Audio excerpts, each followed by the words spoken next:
G'day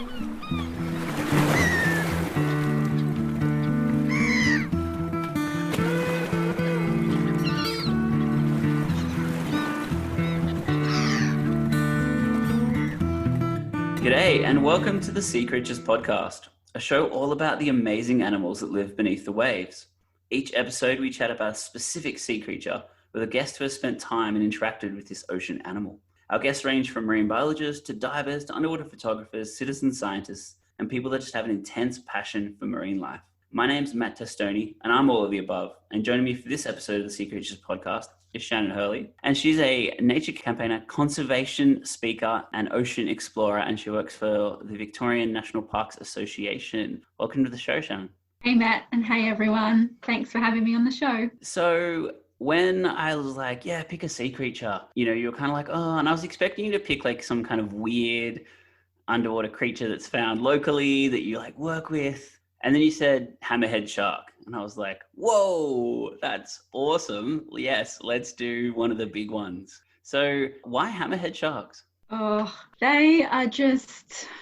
There's actually a bit of a story behind hammerheads, Matt, in that hammerheads, as well as just being totally awesome creatures, like sharks have always had a bit of a love for me, given that they're, one of the oldest vertebrate creatures on the planet, and just how prehistoric they are. They've been around longer than the dinosaurs. And so I guess my fascination with hammerheads started from sharks in general, but more recently when over the last couple of years when I was, let's just go straight into it, right? And so when I was faced with, so I worked my way up to a scuba diving instructor because I just loved the underwater world so much and I really wanted to teach other people and show that to other people.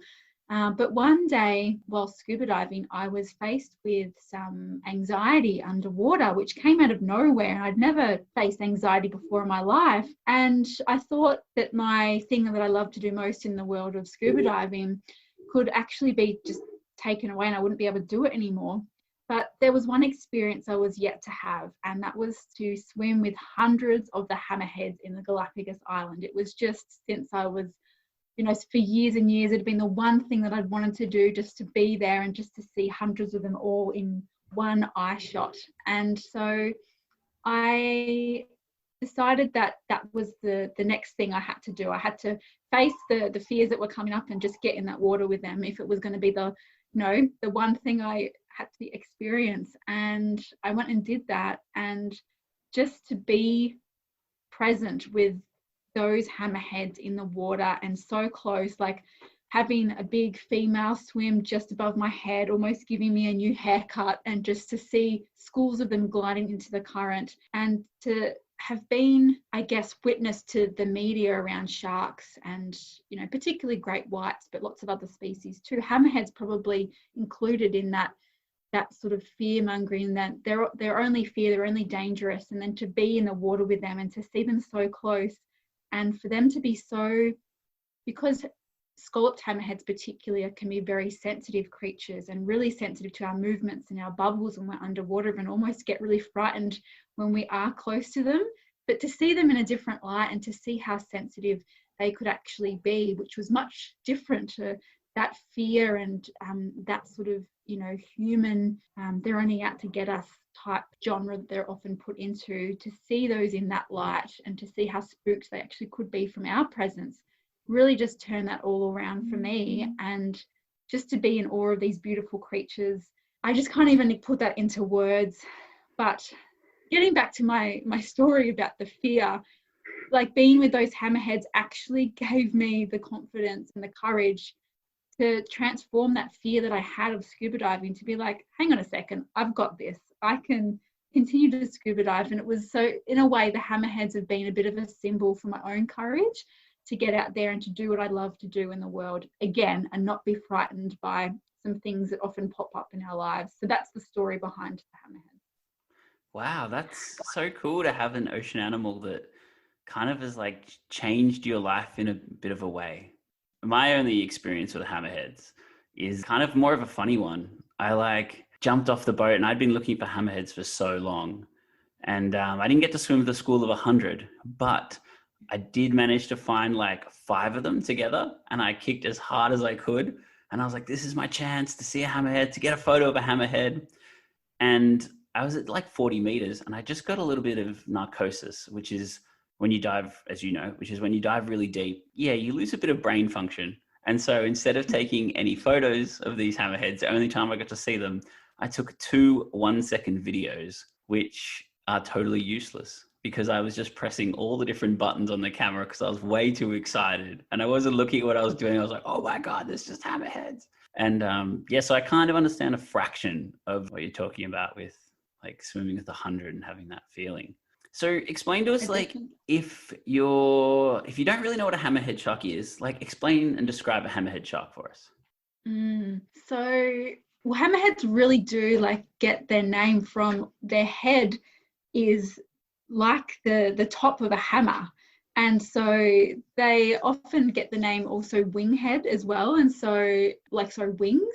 And so even if you can imagine the wings on an aeroplane, that's essentially kind of what a hammerhead head look like. And it's what we call a cephalofoil. And they're just these weird looking, like if you weren't familiar with a hammerhead and saw it for the first time, I'm even just trying to remember for me when I saw a hammerhead for the first time, it was definitely the head, which is what grabbed my attention because they're unlike any other shark, really. It's like they have a normal sort of shark sort of body with the long slender body with the tail. And then actually this is a really hard question, how to even describe a hammerhead.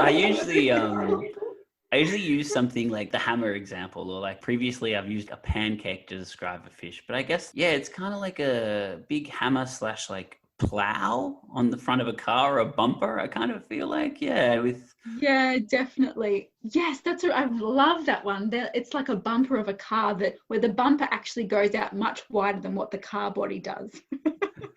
And so they're fascinating creatures. And one of the reasons why I was drawn to them is that they've got this incredible, so many hammerheads can be quite sensitive, right? But then they've got this incredible power and this incredible sense of smell, and which is what they help to sense their prey and to find and locate prey.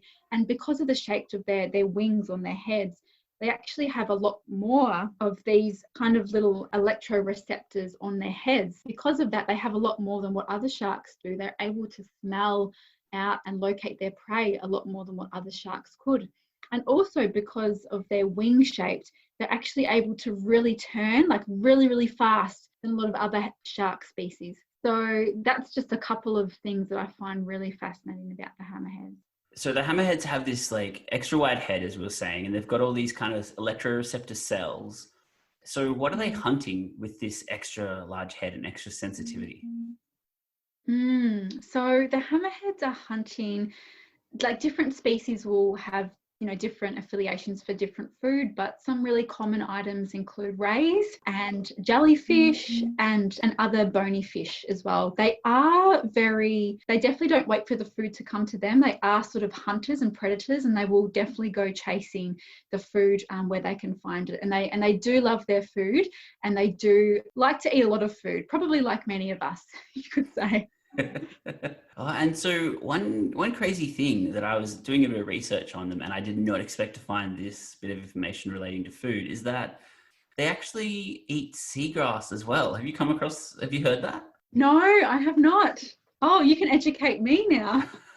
Well, yeah, because I was like, it may not seem like a crazy fact, but like sharks are predators.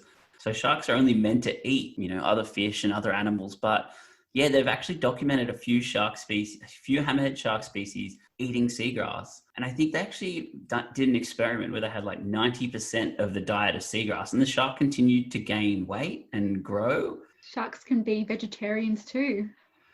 Yeah, pretty much. It was just amazing. I was like, now that is a crazy adaptation to be able to be like, oh, there's no fish around, I'll just eat seagrass.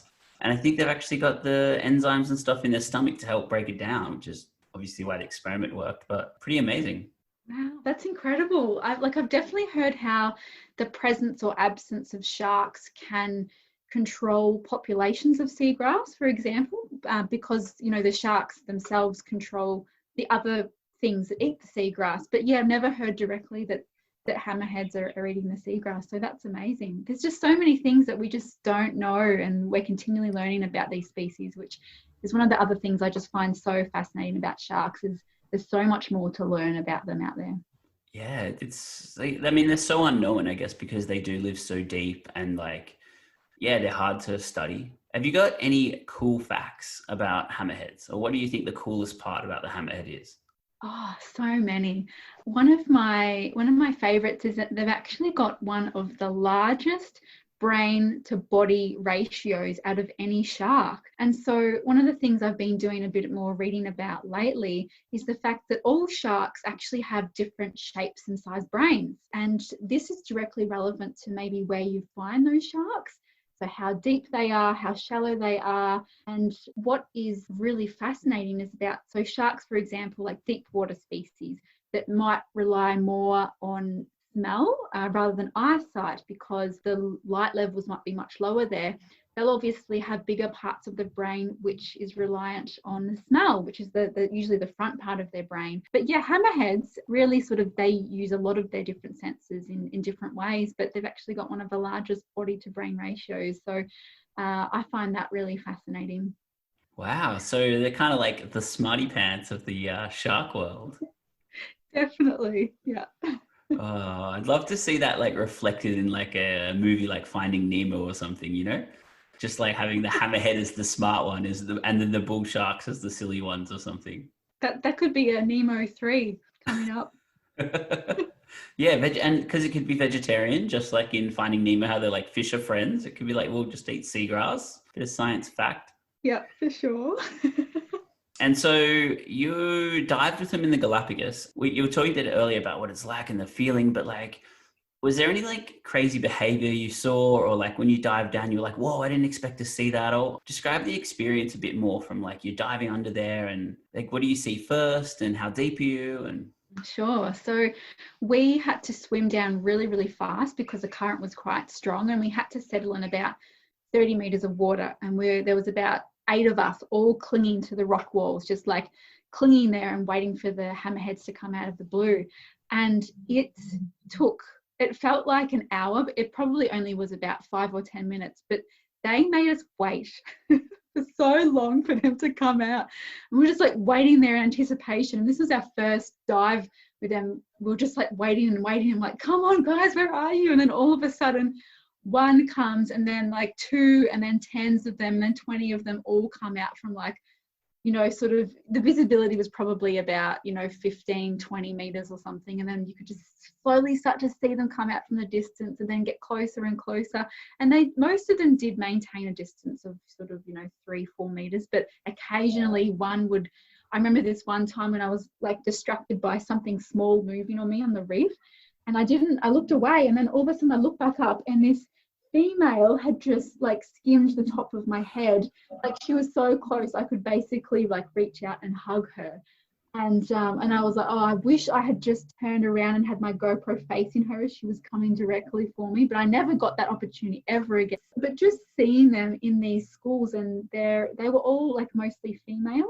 Quite regularly, these females all hang out in schools together, and they're sort of, I think there is a lot of unknown still, but some theories that they actually do that to protect themselves from males who might be trying to mate with them.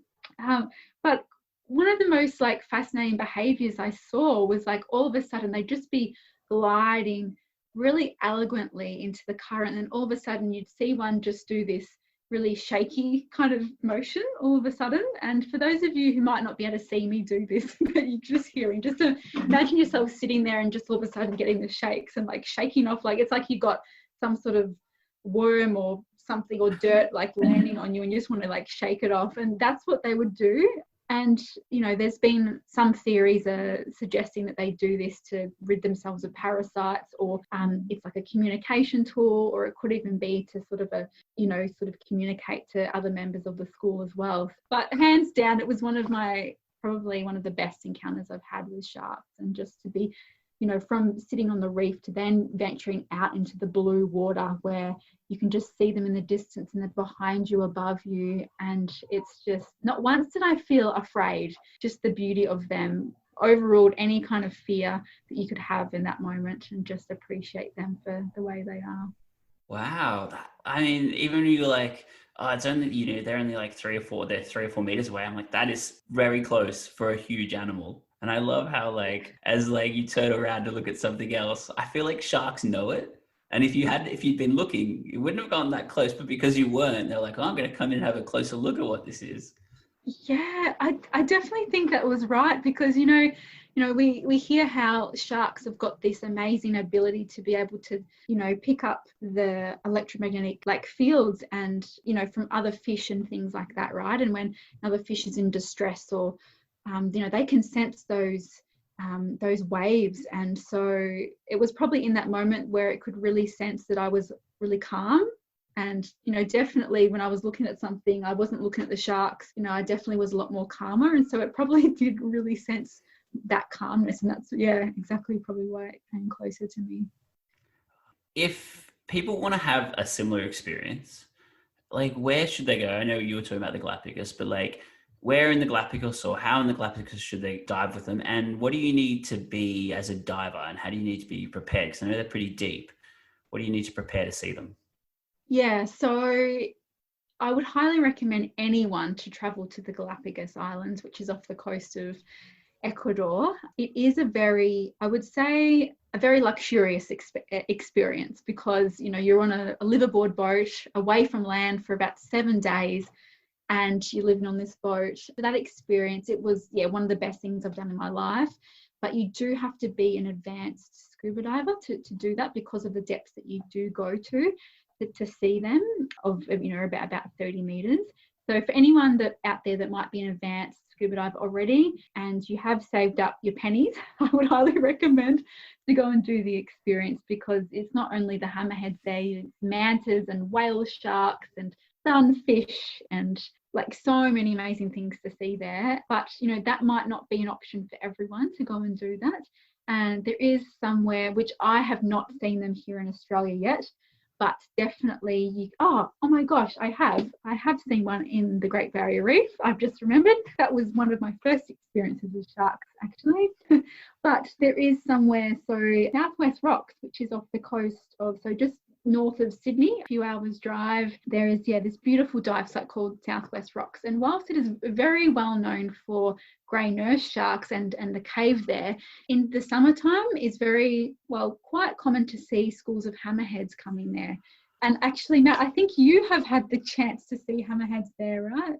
No, unfortunately. I know a lot of my friends have seen them there. I've never managed to see one there. I think I've seen a mako shark there. A mako shark came real close and flew right past me. I have seen a hammerhead on the Barrier Reef, but only from the surface. Going along on a boat, and you look down, there's this huge fin. Yeah, and I spoke to the guy I was with on the boat. He was like, yeah, I was in 2 meters of water, and I came head to head with one by accident one day, and it was amazing. Oh, that's so great. But what I should say for the Southwest Rocks location is you don't have to be advanced. You can be open water diver, and that's really easy to get to, where it's a flight to Sydney and then a drive, or definitely a lot easier than the Galapagos. But one thing I did forget to mention, particularly with the Galapagos, I've got friends that recently went there over the last few months, and they saw them just snorkeling from the surface, and were able to duck dive down and have some amazing encounters with them as well. So it's definitely possible. Wow, that's just awesome. So if you can, the Galapagos is amazing, but if you can't, Southwest Rocks is also a possibility. I know I'm going to continue to try and see them at Southwest Rocks. Well, that kind of brings us to the end of our Hammerhead Shark episode. Thanks, Shannon, for being on. If anyone wants to find out more about what you do and the VNPA and you as a conservation speaker, where should they go?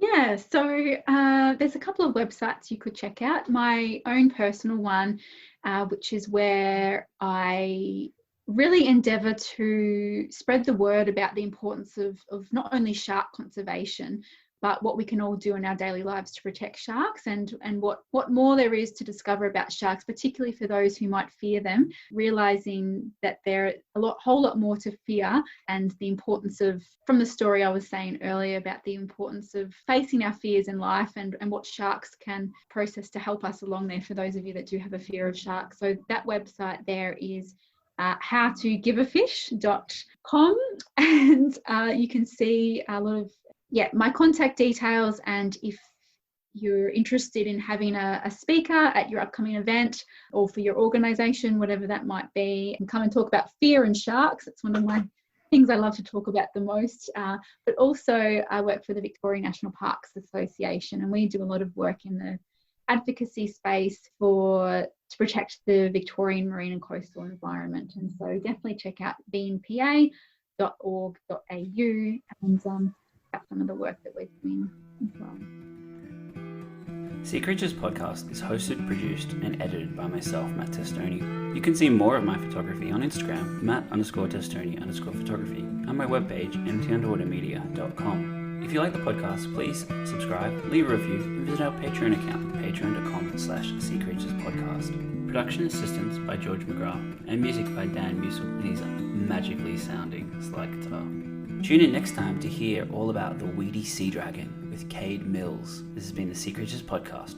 Over and out.